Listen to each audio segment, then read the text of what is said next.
Welcome to the Coaches mini-series. In this mini-series, I'll be going through what I feel are the obligations or the jobs, I guess, of a coach.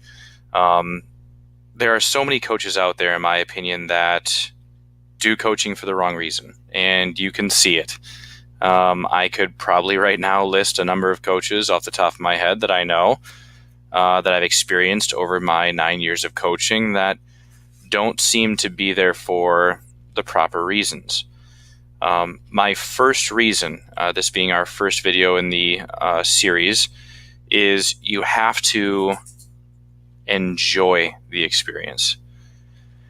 Without enjoying the experience, your athletes are going to easily be able to read that from you, and they themselves will probably not work very hard for you.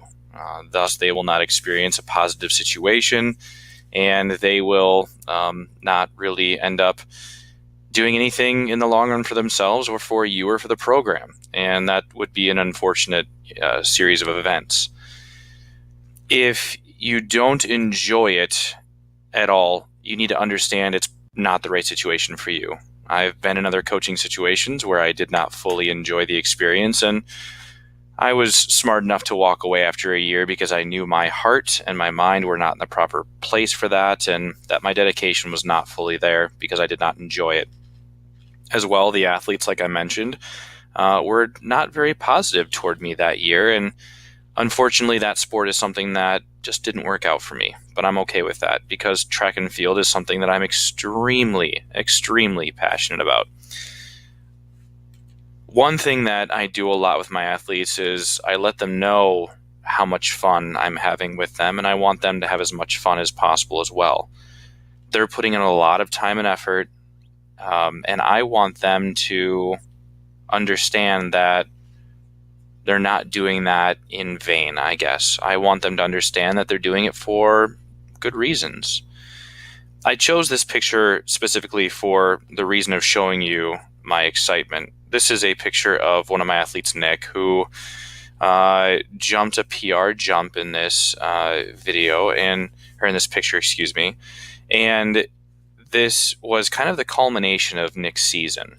He added 4 feet from his previous season's PR to this current season, in the picture here, to this jump.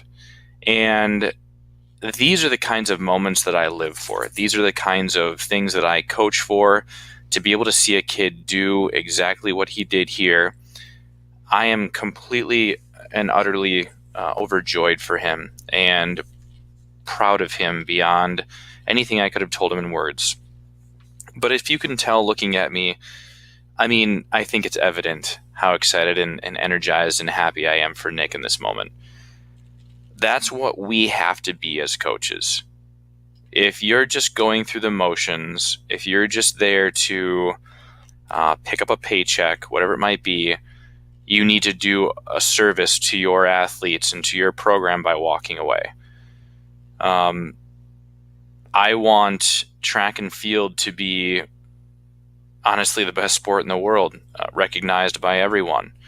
And many times it's not really recognized as a great sport by many because it's not football, it's not basketball. In many minds, even baseball, much more popular than track and field. But if we can find coaches that are as energized and are as passionate as myself and the people I work with on my track team, which I'm extremely fortunate to work with, I think that we could really do great things for this sport. And not just the sport, but our athletes as well. So first and foremost, the first video of this series, let's find a way to make this the most enjoyable experience. Okay, be a fun-loving, happy coach that enjoys the experience, where your athletes understand how much fun you're having, and so then in turn they themselves will have a lot of fun. All right, check back for more mini-series videos in the near future.